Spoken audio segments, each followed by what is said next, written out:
Welcome to the Vacation Rental Show, How We Grow. This is your essential playbook to grow and scale your vacation rental business. With advice and insights from the best in the biz, I'm your host, Lynell Gordon. Welcome to How We Grow the Vacation Rental Show. I have a really important visitor today. Excited to have Chris Wheeler on today. He is the owner of a company called Scenic Stays. Now, you have to correct me if I'm wrong, but that's my understanding. There you go.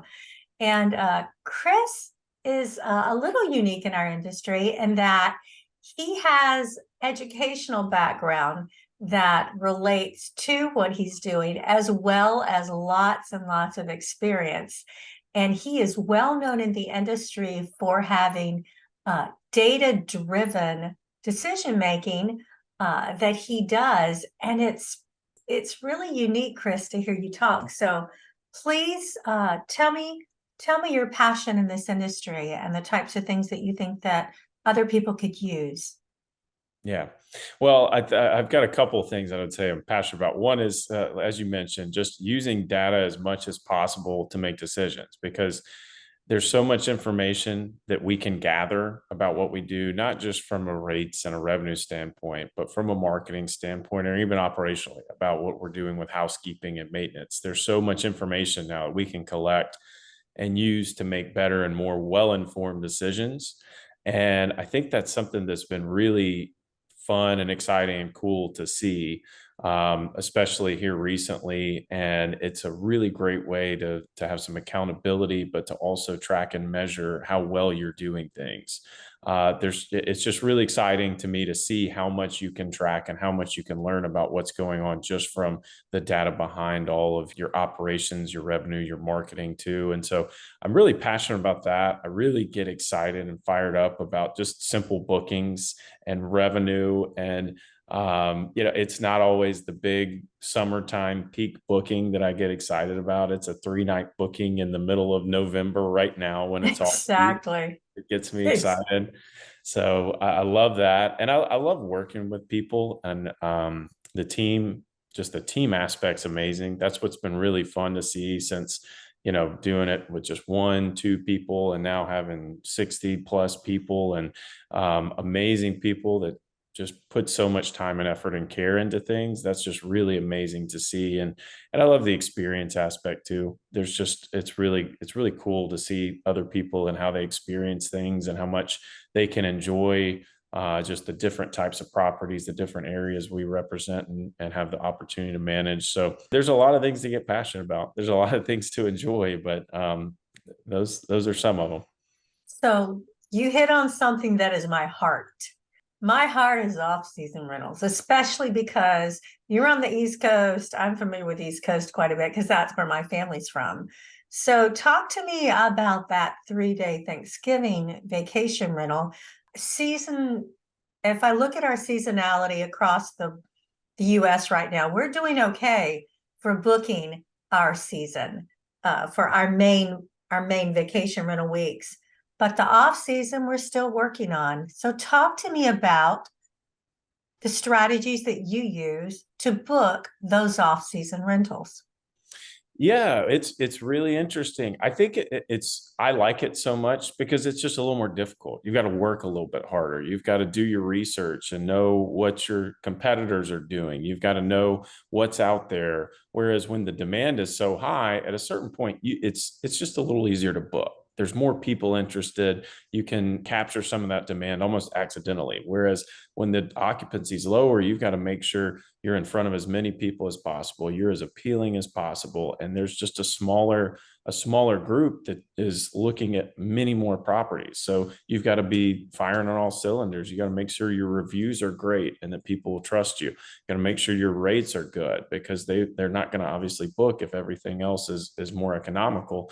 But you've got to make sure you're in front of them, period. And so I think it's where you play that really fine balance between between what's the best rate, what promos can I offer that are appealing but are not going to upset my partners, my property owners, and what's going to position us best, and where it's really interesting, and it's just really rewarding, exciting to see that like quick little booking come through when you know the rest of the market maybe is struggling to get 50% occupancy and you get one of them. It's exciting. I love it. I love that. I love to take that is really that is my bottom line passion, is to be able to take a time period when we're low, and create a campaign that puts the pieces in there that allows us to book those areas. So I'm going to start this a little early. Normally I talk about it later on in our show, but if there are people out there, because I'm just saying, right now it's important that we get those bookings, who are looking to get those off-season bookings and they're not in direct competition with you,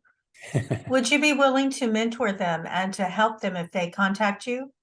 Oh, for sure. Absolutely. Oh, that is awesome. Okay, so we'll tell you a little later on how to contact Chris. But I wanted to touch on something else you said. You talked about using your data that you're collecting for housekeeping to make it more efficient, or make it more, tell me what you're using that data for. Yeah, so it's for efficiency, effectiveness, tracking, accountability, all the above. And so we're very fortunate to be able to have Be Home 24/7.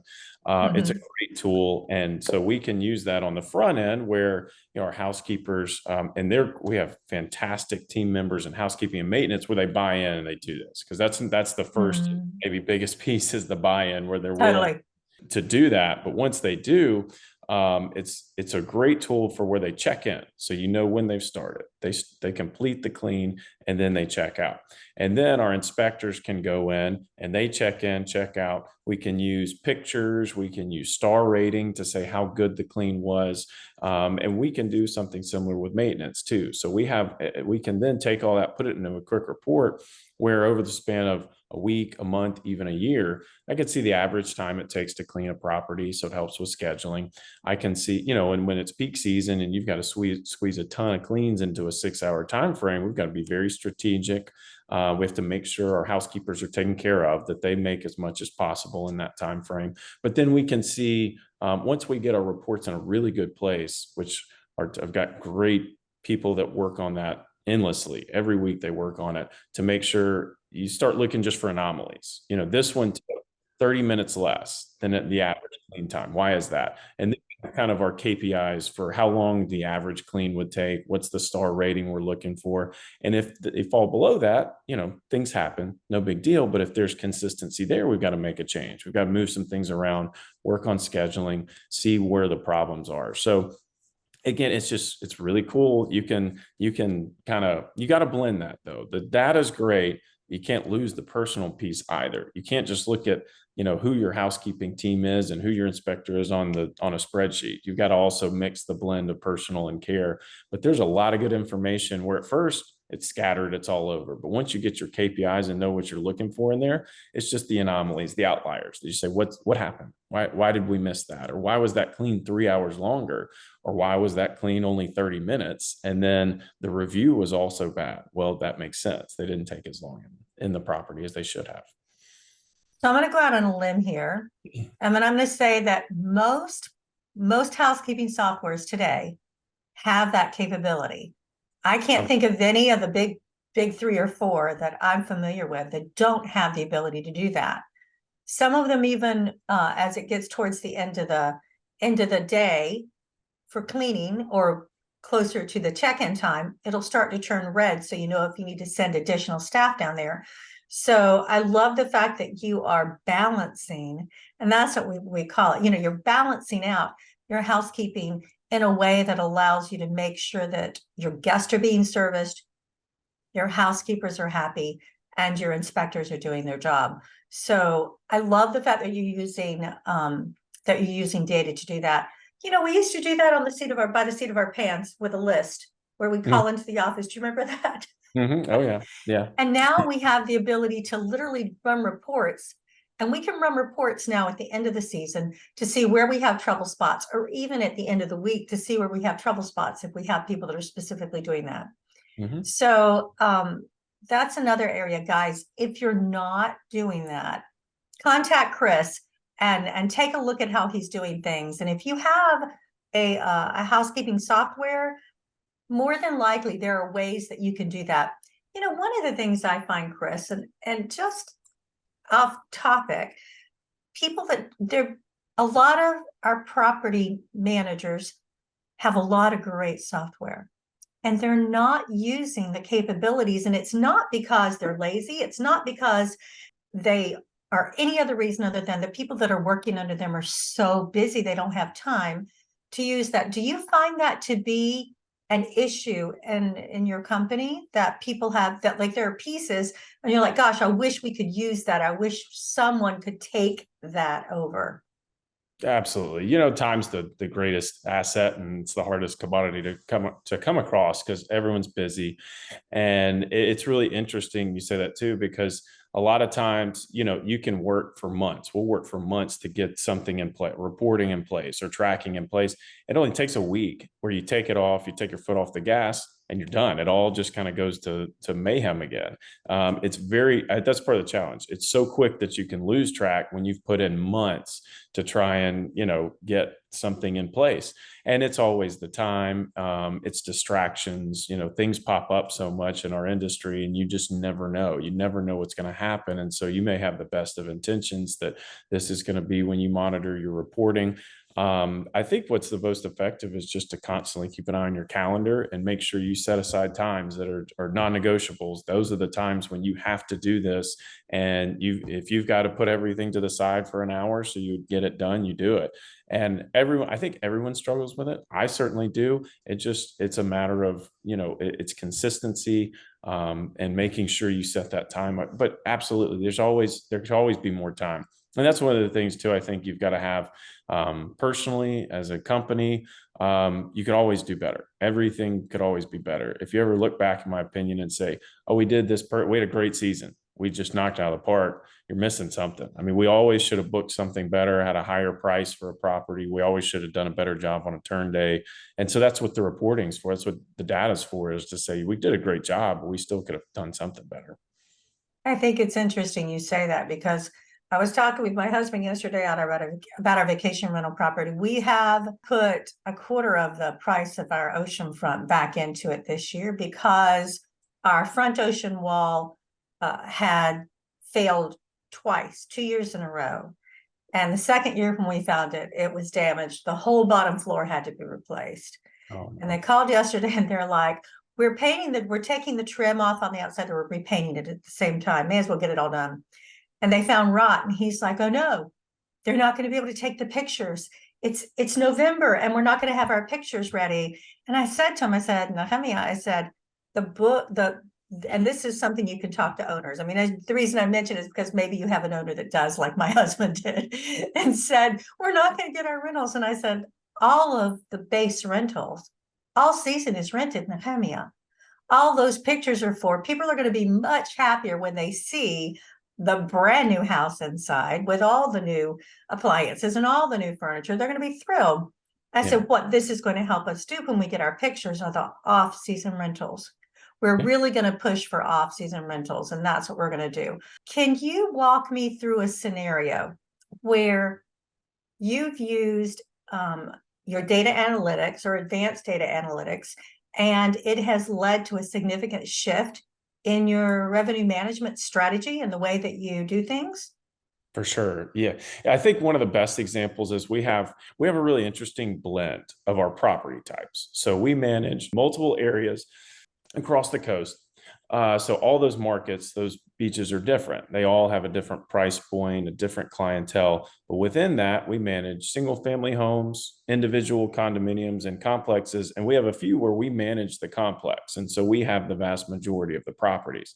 And so there's one of which we have about 180 properties, and it's one and two bedrooms are primarily. They're very similar floor plans.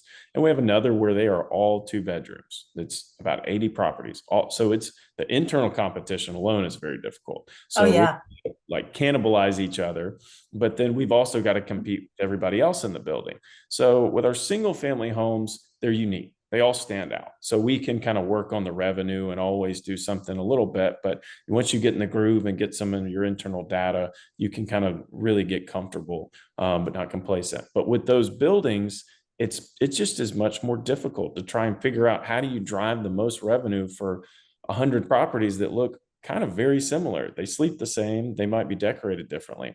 So what really helps, this is where the data, the tools, having good software like Key Data, Wheelhouse, who we use, and then combining all that with your manpower, your team's experience and brain power. I don't think you can ever forget that. You can't forget the power of your team looking at all this too.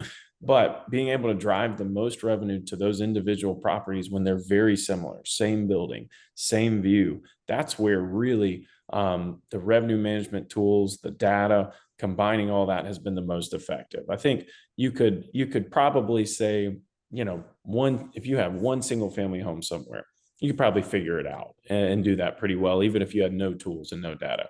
With the big complex where you've got many, many properties and you got to figure out what tweaks do you make? How do you drive revenue, but also not get too low of a price point for an owner because they're all individuals. That's where it really, really has been helpful. You can look at, who's performing well, why, what does the data say? What are the trends for these properties? Is it a certain floor? Is it a certain view? Is it a certain occupancy? Because it's not always what you think. It's not always the 2-bedroom outperforms the one, and it's that simple. It could be that our top performing 1-bedrooms can outperform our 2-bedrooms. Depending on attributes too. Yeah. That's right. So that's where it's really been, to me, the most helpful and effective, is to be able to take a huge amount of data for 180 properties, consolidate it, find trends, and then make rate adjustments for each individual one, because that's a big piece of the partnership. And what we owe our owners is to treat them individually. We don't want to treat them all the same and then leave money on the table for one. So a specific example would be at this one complex, we had a property that was, they call it coastline instead of Gulf front. So it kind of had an angle view to it instead of being directly full Gulf front. What performed better, the one on the coastline with different view performed better than the Gulf front. And so it was this thing where it was, the perception was, why is this property doing better? The owners don't like that this one's doing better, which I totally get that. But it was an anomaly, but I can't have the coastline unit suffer because the Gulf front units aren't performing it the same way. The market's telling me something. And, as much as I'd like for them all to book for $1,000 a night, the market's telling me and the data's telling me we just need to ride this property's performance and let it go. So it was interesting. That was a really interesting case because it was not one that, and it hurts the perception. Owners say, well, I spent more on this property, and they're totally right. And my property should command a higher rate than this one. And in theory, they're absolutely right. But when the response and the bookings and the data tell me something different, we have to respond to that. Vacation rental managers utilize LiveRes and their powerful software that goes beyond the standard. LiveRes empowers you to operate your business the way you want, while offering you powerful support and access to a community of partners and experts to grow your vacation rental business. LiveRes' industry differentiator is software plus support, community, and service, with high converting websites included to get you started. Learn more at liveres.com. So why did the corner unit? Was it because it was a corner unit? Was it the description? Was it the pictures? It was, I think it was a really well done unit. So it had been recently renovated. Okay. And it was a top corner. So it was the 18, I think it was, very top right corner. And so I just think people found that particular view more appealing than the Gulf view, because you did look down the coast. It was pretty cool. And so I think the pictures certainly help. You could always say, pictures help. I think that's, like with your story, got to worry about the pictures, but it was unique. And so that's helpful when you're in a crowded market space. You got to be unique in some way. And that one was unique. Well, you use a lot of very good software. I want you to tell me, Chris, tell me your biggest pain point. You're going to wave a magic wand and say, if I had the technology that did XYZ, it would make a difference in my business. I think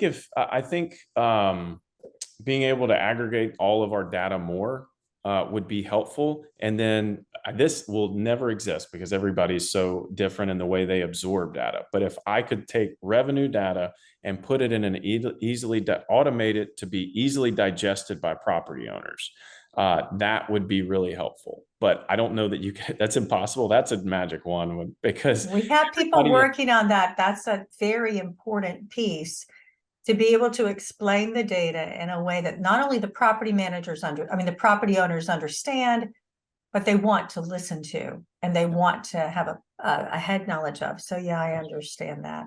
They want it. They want the information. They want the data. But if I'm so guilty of this. I'll start putting it out there and they're like, whoa. I don't get, less information. So in a way, you could just automatically present it exactly how they would like to see. Not everybody learns and ingests information the same.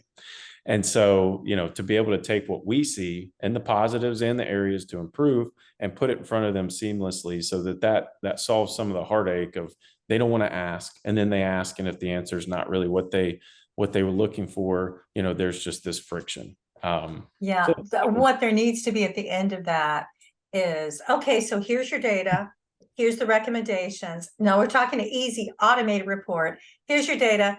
Here's what you need to do, in our opinion. So yeah, I definitely, that's a great one. Tell me this. I want to know your favorite property management story, whether it's about an owner or whether it's about a guest. Let's smile. Yeah. Or frown. I know. Well, I think the initial reaction is probably to tell like the nightmare story, because those are the more shocking ones. But I mean, there's so many cool things that happen. Tell me the nightmare one. The nightmare one's good. I've got nightmare ones that have turned into hilarious stories. Well, one of a simple one is I'll always remember the first agreement that I had signed. That was just a great validating moment. I'll always remember where I was, the owners, how nice they were. And it was just because it became real. There were months, it was working from scratch. I'd worked for big companies. And then the first contract was like, okay, this can work. We can do this. And, it's so funny still thinking about the way that I presented it and all the marketing materials. They were just awful, but they're super sweet people. They're a great family, signed up. They're still on the program, but that one will always be memorable to me. And there's just these little things. I have this one partner, he's got a condo, and we signed up an agreement where we had a tiered commission structure. And so our performance meant that we would get a higher commission. And he called 3/4 of the way through the year, and he said, I'm just really happy. I'd like to raise the commission that we're paying you. And I said, I know, it's just unheard of. And he's just a great guy. He's the type where he'll call at 4:00 and he'll say, the day's almost over, so I'm not going to bother you for long. It's almost after business hours. Or he'll say, I know I need to do this to the property. But I have never heard that where someone's offered to pay a higher commission because they were happy. But he's just a great guy. So that was a really cool one. And then one thing I'll never forget too is I was my first daughter. She was born March 16th, and I got a call from an owner that their neighbor was complaining about their trash can being on the street. And I was the only one really who could go do it. So I said, all right, no problem. So I took everybody home. I went and took the trash in, sent him a picture. I said, sorry for the delay. I was leaving the hospital. He was like, I didn't know that. I said, well, it's no big deal, but wow. I would not recommend that. No one should do that. But I have to tell you, the person that called and offered you a higher commission, that speaks more to you personally. I'm going to be real honest. That speaks to you personally as much as it does anything. So congratulations for being very good at your job and being a kind person, Chris. Pays off to be honest and to be good at your job. If people are interested in getting help from you, how would they reach you, Chris? Phone, email, call, text, email, whichever works for them, works for me. You can email me at chris@scenicstays38.com. Phone number is 205-243-8169. But yeah, I'm happy to help. So is there anything else you want to tell people, anything else you want to give, any advice you want to leave with? I mean, I usually ask people, what mistakes would you not do?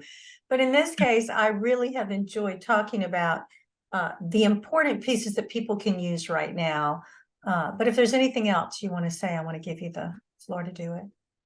Well, I think the mistakes is important because you have to. You could always look back and wish they didn't happen, but you have to make mistakes. It's the most valuable teaching tool. And so if you don't have the room and the flexibility to make mistakes or to give your team that, you won't learn. So, or you'll always think you're doing it right. So I think that's important. You know what? There's a million. It's how much time you have for all the mistakes, and I'll make 1,000 more. But I think they're important. And I think the biggest thing for us is just to care. It's an intangible. It's not data driven. You can't measure the care. You can try, but you've got to care about your team, your owners, your guests, and let that guide what you do. It's not always financially advantageous. It's not always going to get you the most flexible schedule, but I think it's the most important thing. That's when an owner, guest, whoever asks about what makes us different. So, there's not a thing I could tell you we do perfectly or that much differently, but no one does. Yeah, it's all very similar. It really is. It's execution and it's care. And I think that's the biggest thing. If you don't care and feel and want to be driven to do better and more and provide those experiences, you're probably gonna have a tough time. So you've got to care. Yeah, well, I want to say thank you so much for being willing to share. Guys, if you want to know more about micro targeting, because he's talked a lot about that. He hasn't used those words, but he's talking about a lot of micro targeting expertise that he has. And a lot of the people that have come on the show have talked about, the specific difficulty in marketing for large condos, large communities that have the same type of unit. Chris does it right. So guys, if you're interested, please get in touch with him. And Chris, thanks again for being a part of the show. I'm grateful, and I know everybody else is going to be happy to listen to this. My pleasure. Thank you.